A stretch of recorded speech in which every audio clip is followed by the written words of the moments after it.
This is Mike Bedard with Cinema Singularity, speaking with Adam Scott and Damian McCarthy for their new film, HOKUM. Congratulations, you guys had a chance to see it on Tuesday at the Alexandria Hotel. Oh, great. And so I'm curious if either of you have an experience at a haunted hotel. Damian, maybe something that inspired HOKUM. It's not very exciting.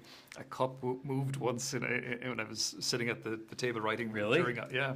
Whoa. I was in while working Oddity, I spent like 7 or 8 months in a hotel in post-production, and I was working on this one night, and there was a cup just on the table, and it just started moving towards me, like really, really slowly.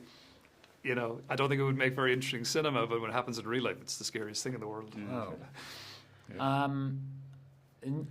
I mean, there was only one time where I feel like I had a feeling that something bad had happened in a place.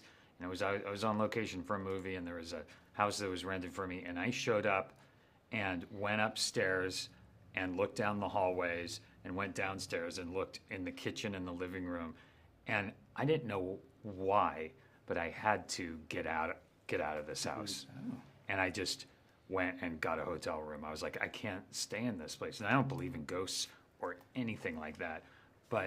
And I couldn't explain to anyone why. I was just like, I can't be in here for one more second. Did you draw upon that for your character, starting off as a skeptic and being like, well, wait a minute? Yeah, because I am a skeptic about just about everything. So, and I think that's a great thing about the script, too, is that this guy is going up to this room to investigate this person who's missing, but has no kind of, fear about anything supernatural going on, which is why he can stick around, maybe fall asleep on a bed and stuff, because he doesn't think anything's going to happen. Yeah. And Damian, HOKUM kind of carries on this tradition in your films of isolation, Caveat being on a secluded island, and then Oddity being in this isolated townhouse. What is it that draws you to these locales? I don't know. It's just something about the location becoming that character or that other thing that they're trying to escape from.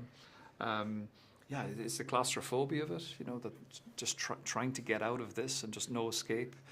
It gives a very clear motive for the character too. They're on an island, they're trapped in this house, whatever it's going to be.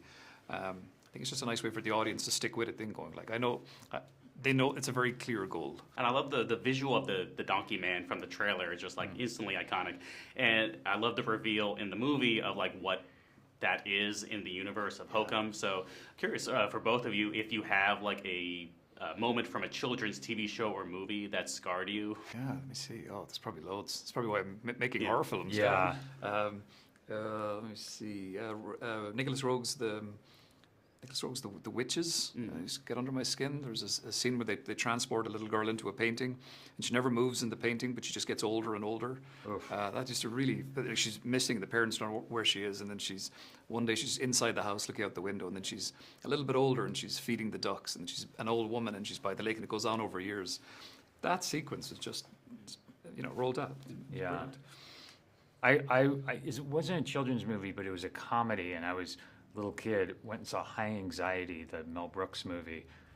I must have been 3 years old. I remember being terrified because they're making fun of Alfred Hitchcock movies, but I didn't know what an Alfred Hitchcock movie. So I remember just losing my mind over and over again until finally my dad had to just take me home. And I just watched it like a few months ago, and it was terrifying seeing it again.